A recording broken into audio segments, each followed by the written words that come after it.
His love, that deep joy and passion that he had for India, was matched equally by the depth of sorrow and pain he felt for partition.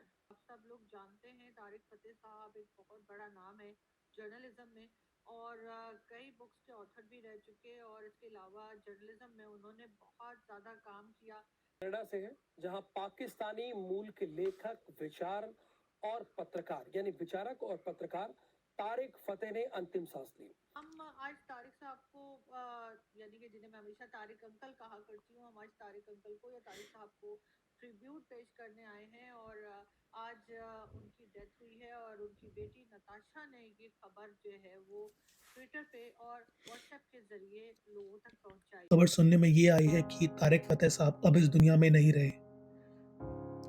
Tariq फतेह पिछले कुछ वक्त से अस्पताल में थे। वो अपनी ज़िंदगी के लिए जूझ रहे थे और कुछ घंटे पहले ही उन्होंने अस्पताल में अपना दम तोड़ दिया। तारिक फतेह जो कि पाकिस्तान में पैदा हुए थे, कैनेडियन सिटीज़न थे, लेकिन अपने आप को हमेशा से वो एक हिंदुस्तानी कहते थे।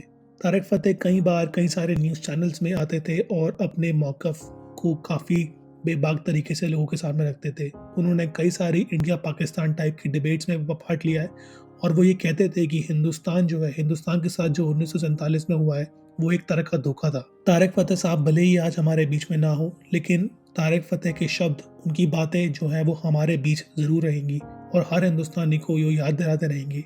उनकी जो बातें हैं वो याद दिलाती रहेंगी किस तरीके से 1947 में जो हिंदुस्तान के साथ हुआ वो एक तरह का धोखा था। मैं उम्मीद करता हूँ कि तारिक फतेह जो है उनकी आत्मा को भगवान शांति दे। जय हिंद। किया पाकिस्तान में कराची यूनिवर्सिटी से वो उन्होंने पढ़ाई की और कराची में ही वो पैदा हुए और इसी तरह से तारिक साहब को हमने कई बार जो है वो टीवी चैनल्स पे भी देखा और उनके आर्टिकल्स और उनकी मेरे पास तो उनकी 2 बुक्स भी मौजूद हैं जो तारिक साहब ने बहुत प्यार से मुझे कनाडा से भेजी। बहुत अफ़सोस हुआ है, बहुत दिल दुखा है। तारिक साहब हमेशा से जिसे कहते हैं कि मैंने उनसे बहुत कुछ सीखा, बहुत कुछ वो मुझे बताया करते थे और हम सभी को बल्कि जितने लोग भी उनको फ़ॉलो करते थे, उनको सुना करते थे हिस्ट्री के बारे में, क्या चीज़ सही है, क्या चीज़ गलत है। शुरू में जब मैंने इंडियन टीवी जॉइन किया तो उस वक़्त तक मैं बहुत ज़्यादा जो है तारिक साहब को नहीं जानती थी और मुझे जो पाकिस्तानी पैनलिस्ट पाकिस्तान से जाया करते थे वो कहते थे कि नहीं बस आपने ना वो कोई भी बात करें आपने उनके पीछे पड़ जाना है, आपने उनकी कोई बात नहीं सुननी है और किसी बात पे बिलीव नहीं करना है। मैंने शुरू के कुछ शोज जो थे वो तारिक साहब के साथ उन्होंने बताया भी करती थी कि मैं आपसे बहुत लड़ा करती थी तो वो हंसते थे कि अच्छा। और उसके बाद आहिस्ता-आहिस्ता करके 2-3 शोज के बाद जो है वो मैंने उनको सुनना शुरू किया। उनको क्या मैंने सभी लोगों को सुनना शुरू किया और फिर मुझे पता चला कि वो तो बातें ठीक कर रहे हैं और हम खामख़ा उनसे लड़ रहे हैं। His love, that deep joy and passion that he had for India, was matched equally by the depth of sorrow and pain he felt for partition. That the soul of India, the limbs of India were ripped from its body during partition, and when we could have been one big united Hindustan, a democratic leader on this planet, we were torn apart and made to fight each other. And there are still forces at play that are tearing us apart. And my father fought them for almost his entire life, from before he was a teenager. He knew what the right thing to do was for all of us, and most especially for our beloved India. And I believe, and the sky has just started raining, so even the universe is crying for the loss of my father, but India has Tariq Fateh for the rest of its existence. And if India goes, then the universe goes. My dad always said, at the beginning the world was black and white, and then God created India.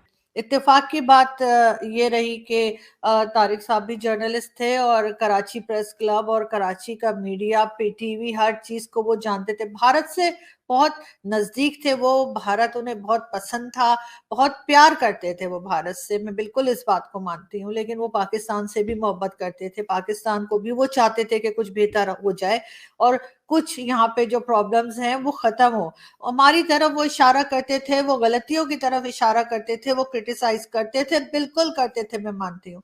लेकिन वो इसीलिए करते थे ताकि यहाँ पे कोई काम ठीक किया जा सके, कहाँ पे गलत है, कहाँ पे झूठ बोल रहे हैं, कहाँ पर क्या चीज सही होने वाली है उस बारे में वो बात किया करते थे। लेकिन लोग, पाकिस्तान के लोग, जैसा कि सभी को मालूम है कि कोई तरह की क्रिटिसिज्म एक्सेप्ट करने के लिए तैयार नहीं थे, तो उस वजह से उनको उल्टा सुल्टा बोला जाता था और कुछ ना कुछ उनसे नाराजगी दिखाई जाती थी। Compromised in any way, you must stand up for them.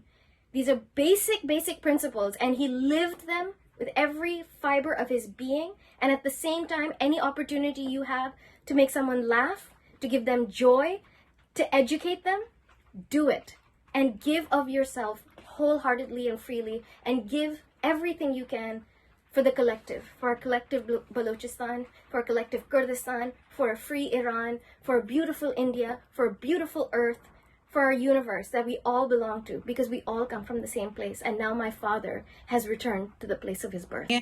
Terms भी हमें भारत से बेहतर करने चाहिए। ये सारी चीजें मैंने तारिक साहब से सीखकर और मैं ये करती गई। तारिक साहब ने बहुत हौसला दिया। उनके साथ साथ उनकी जो मिसेज हैं नरगिस आंटी, उन्होंने भी कई बार बात की और उन्होंने भी कहा और बहुत अप्रिशिएट किया कि मैं क्या जिस तरीके से बात कर रही थी और जिस तरीके से अपने शोज कंडक्ट कर रही थी।